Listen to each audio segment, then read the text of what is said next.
আসসালামু আলাইকুম সবাইকে ওয়েলকাম করছি মুন্নিজ ইজি কুকিং এ। আশা করছি সবাই ভালো আছেন।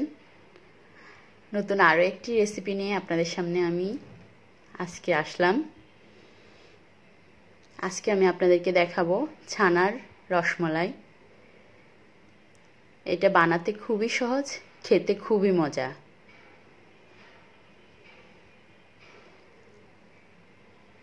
আর এর জন্য আমি প্রথমে নিয়ে নিয়েছি 1 কাপ পরিমাণ ছানা। এখানে আমি 1 কেজি দুধের ছানা করে নিয়েছি। আর এই ছানার রেসিপিটা আমার চ্যানেলে দেওয়া আছে অলরেডি। আপনারা যদি ছানাটা ঠিকভাবে করেন তাহলে আপনাদের মিষ্টিটা পারফেক্ট হবে। কয়েকটা টিপস যদি ফলো করেন, তার মধ্যে ছানাটা একটা টিপস। আমি ডেসক্রিপশন বক্সে দিয়ে দিব ছানার রেসিপিটা। আর এখানে আমি 1 চা চামচ পরিমাণ ময়দা দিয়েছি, সাথে দিয়ে দিয়েছি 1 চা চামচ পরিমাণ চিনি। এখন তিনটাকে আমি একসাথে ভালো করে মিশিয়ে নিব। এই মিশানোটা খুবই ভালো করে মিশাতে হবে। দেখুন মিশানোর পর কেমন হয়েছে।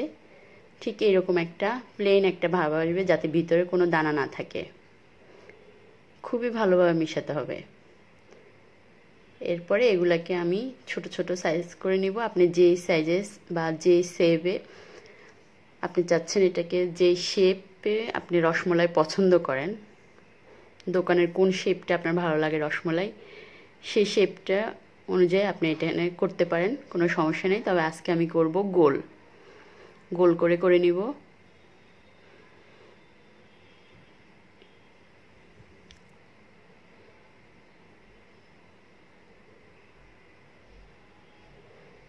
আমি হাতের তালুতে ছানাগুলো নিয়ে আবার মলতেছি, যাতে মলাটা ভালোভাবে ঠিক হয়, পারফেক্টলি হয়। সেজন্য আমি হাতের তালুতে নিয়ে আবার এটাকে মলতেছি। দেখুন, তারপর এটাকে গোল আকারে করে হাতের তালু দিয়ে হালকা একটা চাপ দিয়ে দিব। ব্যাস হয়ে গেছে আমার রসমলাই শেপটা।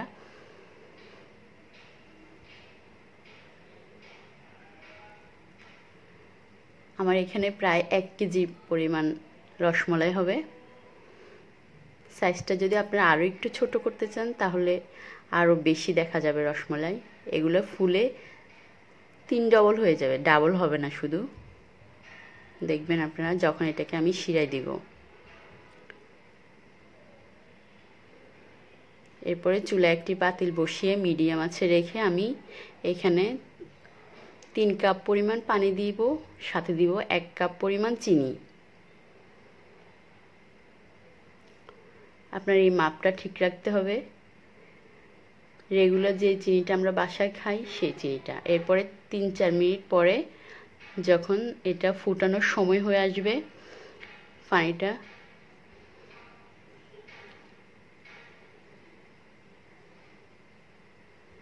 এই যে এরকম ফুটানোর সময় হয়ে আসবে, তখন আমরা এটার সাথে দিয়ে দিব রসমলাইগুলা। একটা একটা করে দিয়ে দিব। এগুলো মোটামুটি নরম হাতে আপনাকে রাখতে হবে। দিয়ে আমি ঢাকনাটা দিয়ে দিব। আর তখন আমি আঁচটা রাখবো একদম জোরে রাখবো, হাই হিটে রাখবো। চুলায় যে হিটটা সবচেয়ে জোরে সেটা রাখবো। ঢাকনা দিয়ে ঢেকে রাখবো ঘড়ি ধরার ঠিক 15 মিনিট। চেষ্টা করবেন এই 15 মিনিটের মধ্যে একবারও ঢাকনাটা যাতে না উঠাতে হয়। ঠিক 15 মিনিট।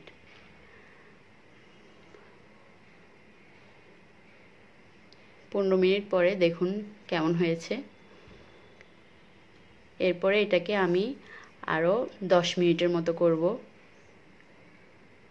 10 মিনিট থেকে 15 মিনিটের মতো করব। আর যদি দেখেন আপনার পানিটা শুকিয়ে গেছে, তখন আপনি এক সাইড করে 2 কাপ পানি মিশিয়ে দিবেন। শুকানোর আগেই দিয়ে দিবেন, যাতে পানিটা শুকানো না হয়ে যায়, তাহলে কালারটা আবার চেঞ্জ হয়ে যাবে। হয়ে গেছে আমার এখানে প্রায় 30 মিনিটের মতো আমি এগুলাকে রান্না করেছি। করার পর যখন ঠান্ডা হয়েছে, তখন আমি এগুলাকে শিরাগুলা ছেঁকে ছেঁকে একটা প্লেটে নিয়ে নিচ্ছি। আর এই মিষ্টিটা হয়েছে কিনা সেজন্য আপনি একটা কাজ করতে পারেন।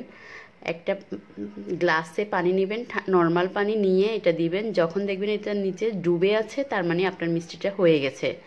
আর যদি দেখেন যে ভেসে আছে, তখন আপনি এটাকে আরও 10 মিনিট রান্না করবেন। বাস, তখন আপনার 30 থেকে 40 মিনিটের মতো লাগবে। এরপরে আমি আরেকটা পাতিলে 1/2 কেজি পরিমাণ দুধ দিয়েছি। দিয়ে সাথে আমি দিয়েছি 3 টেবিল চামচ কনডেন্স মিল্ক। এই কনডেন্স মিল্কটা টেস্ট বাড়াবে আর দুধটা একটু ঘন করবে। এখন আমি ঠান্ডা হওয়া সেই মিষ্টিগুলো দিয়ে দিচ্ছি। আর এই দুধটা আমি চুলায় বসিয়েছি, দুধটা যখন একটু গরম হবে তখন আমি মিষ্টিগুলো দিয়ে দিব। দিয়ে আমি এটাকে 15 মিনিট রান্না করব মিডিয়াম আছে। 15 মিনিট রান্না করব। 15 মিনিট রান্না করার পর এটাকে আমি ঢাকনা দিয়ে ঢেকে রাখবো ঠান্ডা হওয়া পর্যন্ত।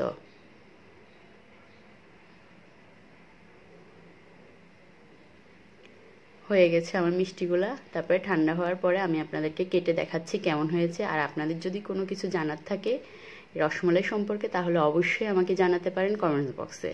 আর আমার রেসিপি যদি আপনাদের কাছে ভালো লাগে তাহলে অবশ্যই আমার চ্যানেলটি সাবস্ক্রাইব করবেন, লাইক কমেন্ট শেয়ার করে সাথে থাকবেন। দেখুন মিষ্টিটা কেমন হয়েছে, খুবই মজা হয়েছে, খুবই পারফেক্ট হয়েছে। এর উপরে মিষ্টি হয় না, আপনারা করলেই বুঝতে পারবেন যে এটা দোকানের খাচ্ছেন না বাসায় খাচ্ছেন। খুবই মজা হয়েছে। আপনারা যদি হুবহুব রেসিপি ফলো করে করেন আমি কথা দিচ্ছি আপনাদের রসমলাই দোকানের থেকে কম হবে না, অনেক ভালো হবে, অনেক পারফেক্ট হবে। সবাই খুব ভালো থাকবেন, আমার জন্য দোয়া করবেন। আল্লাহ হাফেজ।